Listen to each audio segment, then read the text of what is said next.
Hi there and welcome to my beginner's guide for Spellcaster University. I'm Icon and this video will guide you through the basic gameplay loop of this wonderful university simulation game. We're going to start out with nothing basically, and I'm going to guide you step by step through the necessary things to build up your university. The cool thing about this game up front is it's a very easy to pick up game, but it's quite difficult to master because it's quite deep. So I'm not going to explain every mechanism and every method in this game in its depth, because that would just blast away in the time frame of this video. So let's get started. When you start out with a new university, you always start with a couple of cards for sure. You start out with 3 rooms for your students: the dormitory, the students' hall, and the refectory. There your people can recover their tiredness, their boredom, and their hunger. Also, you get a card to found new houses, 2 of them, and the new students card is always on your starting hand. On top of that, you receive more cards depending on your location and the first decision you took there. I took the Shadow Room and the Alchemy Room because I felt like they would fit into the tutorial quite nicely. So this is all the place where we can build our university. Building our university works pretty simple. We just pick a card, drag and drop it over a map. As you see here, the blue thingies show you where you can drop the building. The arrows show you where the connections to other rooms can be made. Let's drop down the basic needs of our students somewhere like that. And you can already see, whereas the refectory can be connected sideways and topways, the students' hall is a building which can be only placed on top of another one.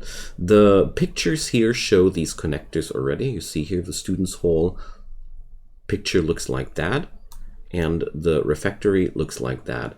The refectory has the same 2 black lines like the students' hall has, but also the 2 blue lines here showing that it has sideways connectors and not only the other ones. You'll get used to these quite quickly. Just keep in mind that one thing is important: try to not place rooms on the edge of the map which have no fitting connectors. That's all. Beyond that, go crazy with your imagination. The building system of this game is not too denying or not too brutal, but to optimize it is quite a pain. So we're going to drop down these buildings for now. What I'm trying to say is that you will take a pretty long time until you start to be satisfied with your designs anyways. So don't take it too seriously, because every gameplay is ending at some point. When this time bar over here is filled, you're going to restart with a new university anyways. So don't overthink your decisions too much. You'll get plenty of new attempts on founding universities anyways. So now we have the basics for our students. What we're now installing will be the Shadow Room and the Alchemy Room. These are classrooms. As you see here, they allow students to study shadow magic skills: necromancy, demology, and assassination. We're going to place that down, and then we get to recruit our first teacher. Teachers come for every classroom. You see here their basic stats, their alignments, their skill in pedagogy, and their ionization or not. Well, if they are unionized, they are member of the Enchanting Union. That means their salaries will be higher, but they will be happier about that. Also, these stats here influence the learning speed. Like, lawful people learn best from, or good people learn best from good teachers, and vice versa. So don't take it too seriously. The most important thing is that you take care of the high as possible pedagogy value, and you also should take care that the traits aren't too horrible. But the most important thing is that this stat here is as high as possible. Like, this one lowers their students' learning rate by 20%. This one's just a normal rate. So we're going to hire Bruce Barron, and we're going to do the same one going to do the same procedure for the alchemy room. We're going to take the good teacher. When you want to specialize your school more thoroughly, the alignments will play more and more of a role. But for a beginner's tutorial, I'm only going to scrape the tip of the iceberg here. So now we have rooms where our students can actually learn something. So the next thing we're going to do is found a new house. Houses are like wings of your school. You can tell what schools your students are allowed to learn here, or even completely forbid them. They can have a own banner and they can have own perks.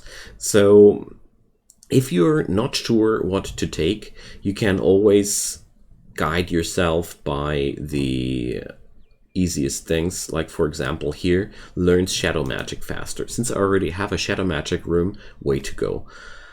Learns light magic faster is not too important. Light sleeper, tiredness lowers faster. Let's do this. The basic needs of your pupils are always something you should take into consideration. So with the perks, there's really not much you can do wrong. I personally only have one good recommendation. Wait until you form a house, until you have at least access to 1 or 2 schools, because this way we can at least prioritize our houses accordingly. For example, now I knew that a shadow disciple would be pretty good. We're just going to say this house is studying prioritized shadow magic and is completely forbidden to study light magic. Okay, let's sign that. You can of course customize that as much as you want, but we're not going to do that as too much here.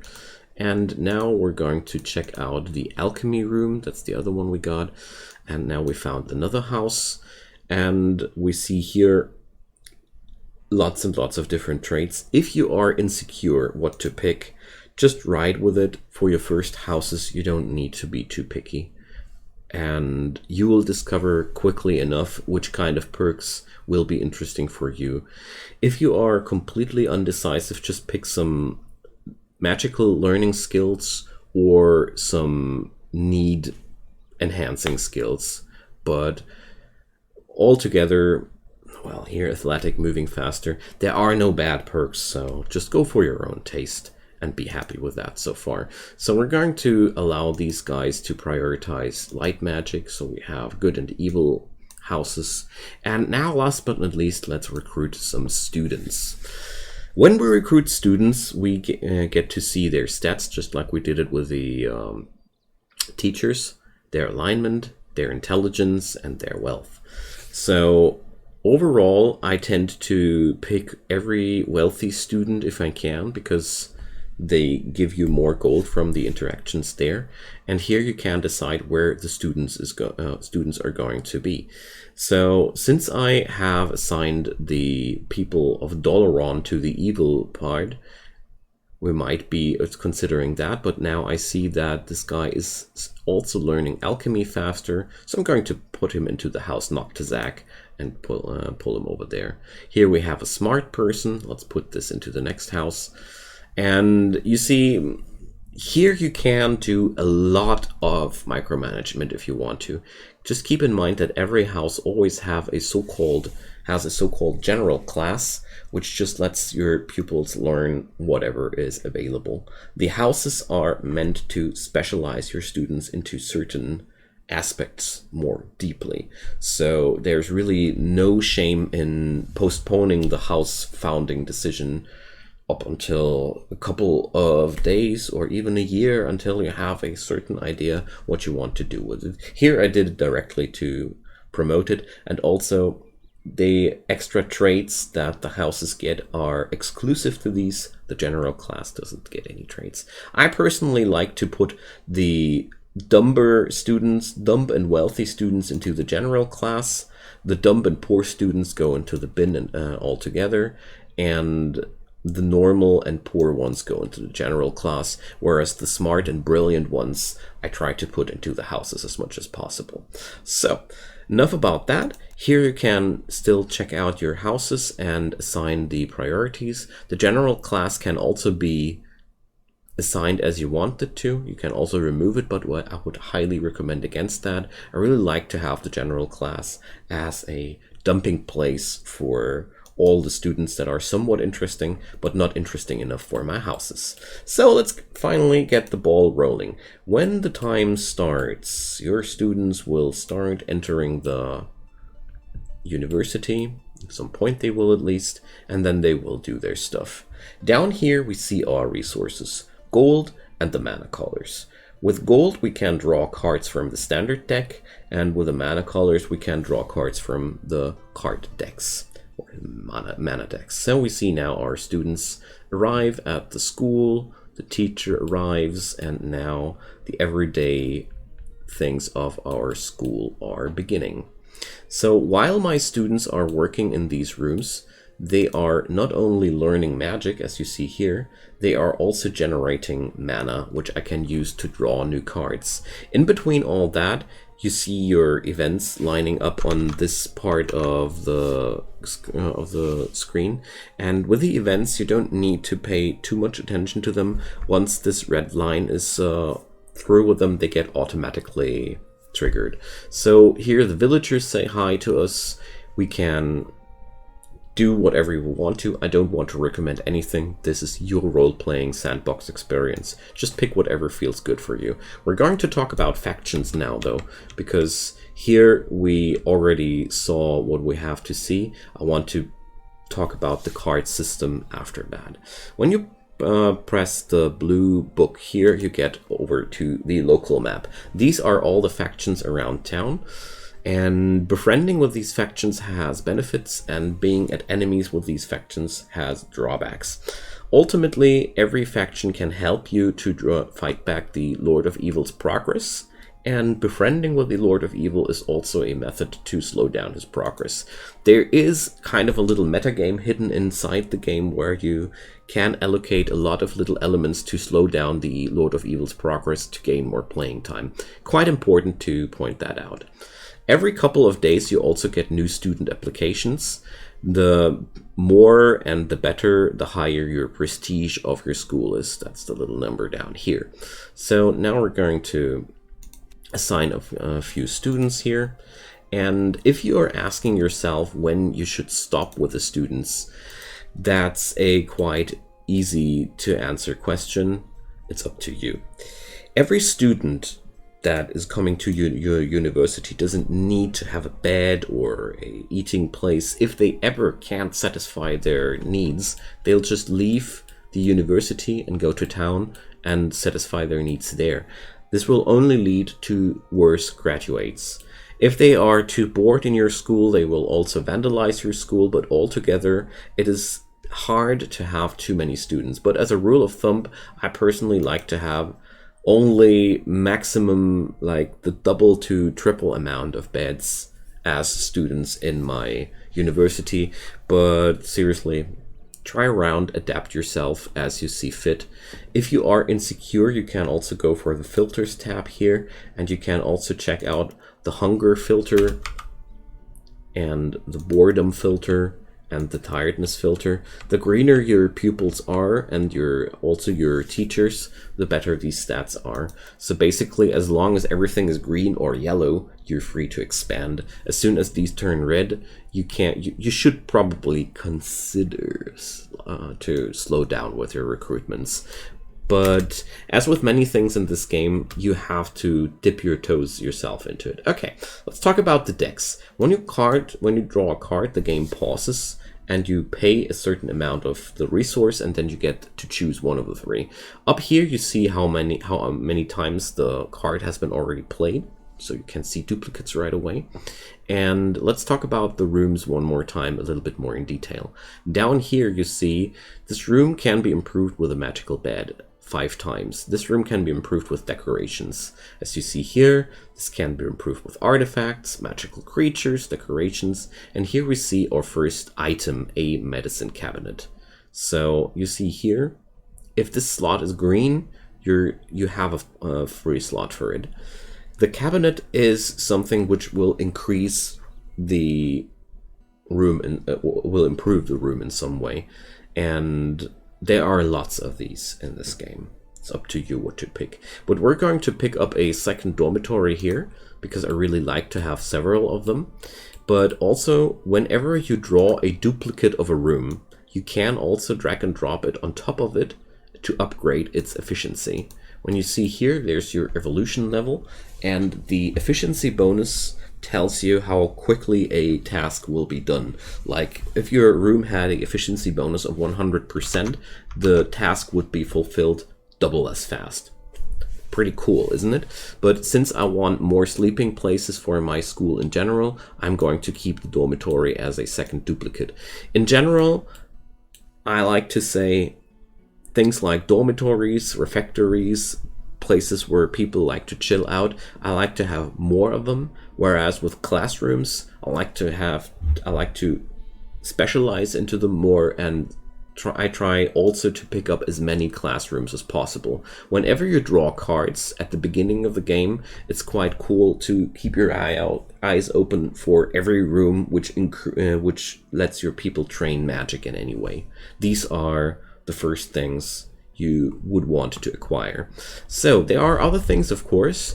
There are more decorations, but here's your first artifact. Artifacts are really cool items, as you see here. When a student is at least level 1 in beast magic and herbalism, they get a wolf's tooth and move faster. So basically every student learning these schools will start to move faster, and this is really, really powerful. We pick that up, and to play them, you just need to release them once. After that's been done, you can always check out in the red statistics book your equipment here. The really important thing here to note is that equipment can be upgraded as well while playing duplicates. For every duplicate, the necessary level of the effects to trigger will be decreased by 1. It cannot be lower than 1, so 2 wolf's teeth would be not good, but for any other artifact requiring higher levels, duplicates are really desirable. So that's been said and done. Let's draw another card from our deck here. So another dormitory, another student's hall. Like I said, I really like to pack up these as many as possible. And here we see our first pet. Here the game starts to complexify and deepen a lot, and it's really hard to say what's the right or wrong choice. You really have to check that out by yourself.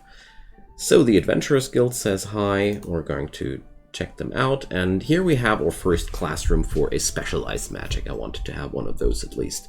So this room allows my students to improve their elementalism skill quickly. So unlike the classrooms here, where our students slowly learn everything from a certain school, the specialized elementalist dojo is only teaching the elementalism school. So we're going to pick up another teacher, the good one, and let's see. Here we go. Teachers can't be changed once the room is set up, so choose them wisely. Every now and then you get a messenger guinea pig to talk with those factions. Always use that, because this is a way to grind up the favor with these people. It's up to you which one you pick. I don't want to emphasize anything too much, because every faction has its own ups and downs and its own necessities. They will trigger events where you can get positive results if you have certain amounts of mana, certain rooms. It's quite fun to play around like that. So the minstrel, he's the problem of the village in particular, makes your students learn slower. And when we pick up our students here, we see they have 5 years of studying in front of them. They will try to learn as many magical skills as possible, and then they will graduate from your school. In average, your school has 10 years at the beginning of the game before the Lord of Evil will push down everything. So the more skills your students will acquire, the better their graduation will be, and graduates will unlock new bonuses for your school. So we're going to fast forward to this point until we get there. It'll take a moment. After a while, you will also get to set up a few goals for your school. These will be your big quests for the level you're playing. You will get a high class reward for as many stars as you collect. So try to select quests which sound somehow feasible to you, but don't you worry too hard about these. They are, as a beginner, quite hard to achieve. So here we're going to pick up the alchemy specialist one, and now you see there's this new star, and we have to produce over 8,000 alchemy mana over the entire level. So we're now going to get another quest for careers. So we should train 6 master assassins, 12 dragon riders, or 20 undead slayers. You always get told which kind of school you should learn for that. So here, master assassins are made by learning a lot of assassination. We have already built an assassin's arena in the pause between this and the other event, and therefore to fulfill this job, it's a really good idea to hold back your house foundations, for example, for these things, because now we could found a house which is completely dedicated to this goal. But don't you worry too much. As I shown you before, you can still change the priorities accordingly. So assassination in this scenario is a shadow magic thing. All right. So I'm going to fast forward the gameplay a little bit more until we have our first graduates. One thing I wanted to point out before we go there though, when you build up your school, there is really no good reason to hold yourself back with the different schools of magic. Basically, ideally, you want to have all 5 schools of magic in every school. There's no real big drawback to have these. There's only a drawback to not have these. You specialize your students via the houses, and therefore it's just good to have access to as many as possible. But to make it easier for your students, of course, you can go for builds where you have the rooms for shadow magic together, so the students don't have to walk too far. Another really important thing to note is that your service rooms shouldn't be all clumped together. Like, don't build all the dormitories on the same spot. It's way more effective when you build another dormitory, for example, further away from this place, like over here. So the students always try to fulfill their needs in the vicinity of where the need arises. So basically, if these rooms are spread out through the school, it's quite easy for them to have a short route to fulfilling their needs, and this makes them more efficient. So a last thing that I wanted to mention here, at the head teacher's office, you can set up the rules for your school. This is quite important if you want to roleplay, but also you can set up discipline and teacher salaries, the usage of the dormitories. You can require money for that, and the application fee. From the scratch, every student brings 15 gold pieces.